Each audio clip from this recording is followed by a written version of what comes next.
بگردم هم تری مردک ها کجا دارم این مردک ها که همین خیلی مرد باشه با خدا قسم خدمتش هم کنی ارزان ارزو خواهش من همین یکی همون دختری مرا بزنی انتخاب کنی باید میگه یا شیخ من پول ندارم این زن مهرش دادن در کارای نفقش هم هیو کردن در کارای میگه همین یک خلطه طلا را 100 دینار بدست در پیشش میمونه و میگه اینه مهرش این میرم ته بگی خالی با اومده است شوشگام نداده باشه بعد این مرد خط خدا آزادش کرده است که مولوی داره گپی اون دیگه رد کردن میتونه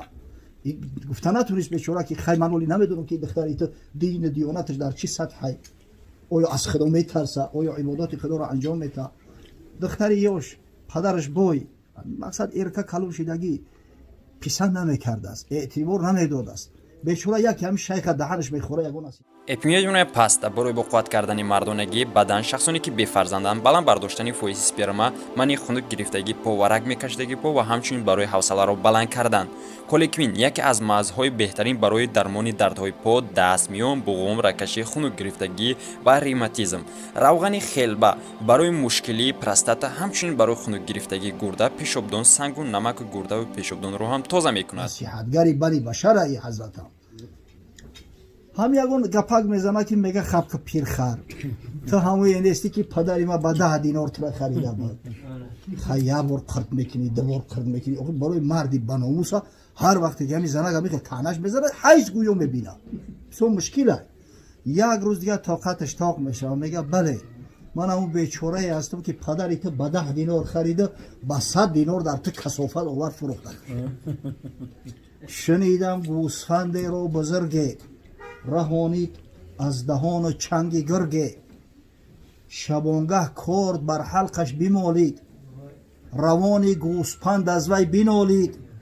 که از چنگال گرگم در ربودی چه دیدم عاقبت خود گرگ بودی آنکه در بسیاری موردها تعلیم و تربیه زن فقط از پدر و مادر نه از شوهر هم وابستگی داره سعادت نماند در آن خاندان که بانگ خروس آید از مکیان همین در خاندانی که مکیان دعوای خروجی میکنه و قطبت میکنه اوجا سعادت نمیمونه انشالله بختوری ما ای جمله او شیر بچه‌ای هست که من یقین دارم که با شب میخیزه شکرگزاری نعمت خدا را میکنه نماز شب میخونه اوقی جوانا عادتا کب خواب میشوند مرغزیده را خواب میبره و شاه عروسی نوانه این شبا غنیمت های خدای تعالی خیلی که نصیبت گردونده است شهوت داده است امکانات برات فراهم آورده است کار کردی غسل کردی مردی مسلمان پیش ایو که خواب کنی همین 2 رکعت نماز شکر بخوان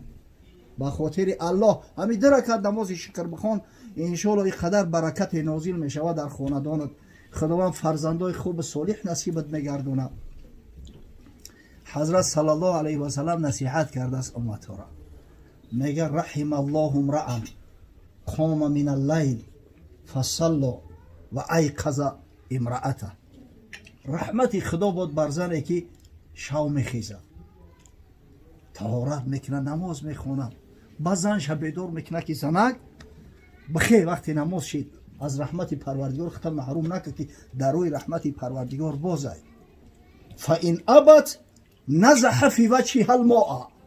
اگر ما با زنک تنبلی کرده بگم مردک به فرش ایدم روز تو بگرم جب بیدم کار کردم همین یک کاسه آبی خنک همیورا و دروش میشنپه که بخیر تنبلی نکن بگردم هم تری مردک ها کجا دارم این مردک ها که همین خیلی مرد باشه با خدا قسم خدمتش هم کنی ارزنده هیوخی که غیرت کنه در شب بیاره یک کاسه آب در بالای روی زنش بچوشه که بخیر ای رحمت خدای تعالی خطا محروم نکن در نصفش وقتی که قسمت اخیر شب میدرویه رحمت پروردگار نزول میکنه درهای آسمان هم باز میشوه تا دمیدن صبح صادق همیشه اعلان میآید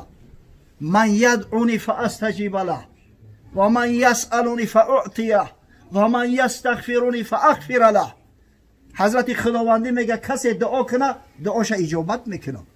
هر کسی از من طلب مغفرت کنه گناهاش میآمرزم کسی اگر یگون مشکلی داره چیزی طلب داره سوال کنه البته که عطاش میکنم و حضرت میگه و رحم الله امرأة قامت من اللیل فصلت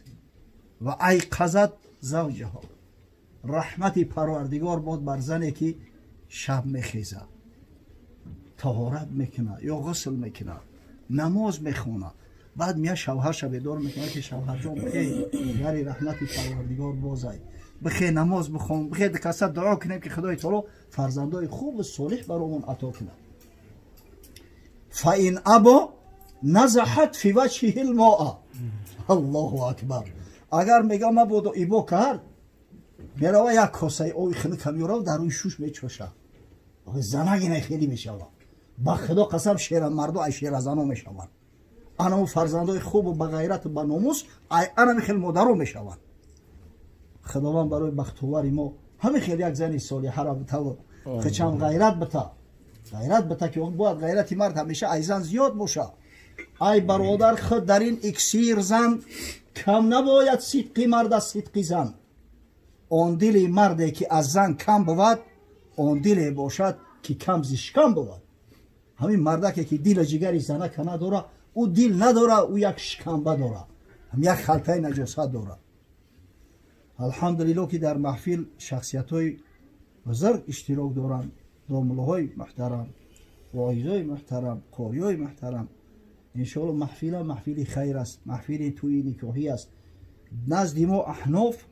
از طاعت عبادات نافله دیده این محفل های اجر ثواب بیشتر و زیادتر داره. این از جنبه دنیویش دیده جنبه دینیش بیشتر و زیادتره. انشاءالله الحال صحبت و رشته صحبت و برادر مدام محمد الله میتونیم که صحبت دوام بده، ما و شما استفاده بکنیم. صحبت کنیم. دنیای دنی پر هوس را چه کنم، آلوده هر ناکس و کس را چه کنم.